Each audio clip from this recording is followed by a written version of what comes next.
மக்களே, ராமன்புத்தூர் சந்தையில் பெத்தானியா பாட்டி நிறைய வெரைட்டியான மீன்லாம் வச்சுருக்காங்க. இது என்ன மீன்? பிள்ளைசராவா? எவ்வளோ ரூபா? 50 ரூபா தானா?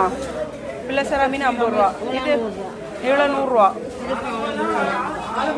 இது என்னது? புளி மீனா? மஞ்சள் பாறையா? மஞ்சள் மீனா? இது எவ்வளோ? 300 ரூபா. கிளாத்தி இவ்வளோ 100 ரூபாயா? வஞ்சன மீன் 2000. கிளாத்தி மீன் இவ்வளோ மீன் 100 ரூபா வச்சுருக்காங்க பாட்டிகிட்ட வந்து எப்போவுமே ஃப்ரெஷ்ஷான மீன் தான் இருக்கும். அப்படியே தொடர்ந்து சந்தையில் என்னென்ன மீன்லாம் இருக்குன்னு பார்ப்போம். பார்த்தீங்களா, பெரிய பெரிய இறால் இருக்குது, கனவா இருக்குது.